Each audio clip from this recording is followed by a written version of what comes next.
మీరేమడుగుతున్నారు? ప్రత్యక్ష సాక్షి మీరే. ఎలక్షన్లో ఉన్నటువంటి ఎలక్షన్ ఆఫీస్లో జరిగినటువంటి సందర్భంలో కరెక్ట్ టైంకు అందరు రావడం, కోరం రావడం, అటెండెన్స్ తీసుకోవడం, అందరిని కూర్చోబెట్టడం ఇవన్నీ జరిగిపోయినాయి. ఈ ప్రాసెస్ అంతా అయిపోయింది. 12:30కి ఎవరో ఒకడు ఆ క్యాండిడేట్ లేడు, ఆ క్యాండిడేట్ వచ్చే వరకు ఎలక్షన్ కావద్దు అని చెప్పడం వీళ్ళ పద్ధతి కాదు. ఉన్నదాన్ని చూసి మెజార్టీ ఉందా లేకపోతే ఎక్కడైతే ఉన్నటువంటి కోరం ఉందా లేదా అనేది చూడాలి అధికారులు.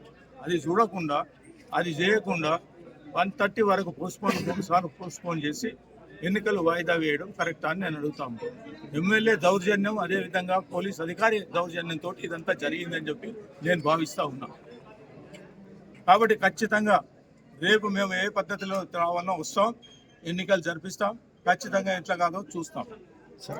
ఎవరిని చేసింది ఎక్కడో మేము చెప్పినామా? మన మా వాళ్ళని ఎత్తుకోపోయిందని గిట్ట, నేను నా క్యాండిడేట్ని ఎత్తుకోపోయిందని గిట్ట చెప్పినా. రాత్రి TV5లో రావడం జరిగింది.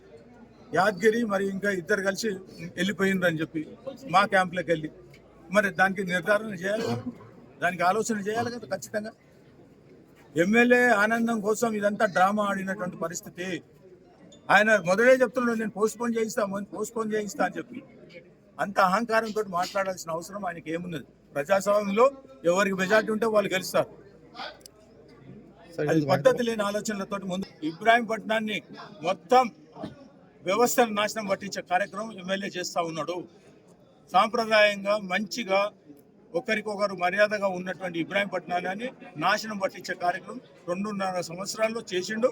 ఇక ముందు కూడా అదే పద్ధతిలో చేస్తాడని చెప్పి నేను భావిస్తూ ఉన్నా.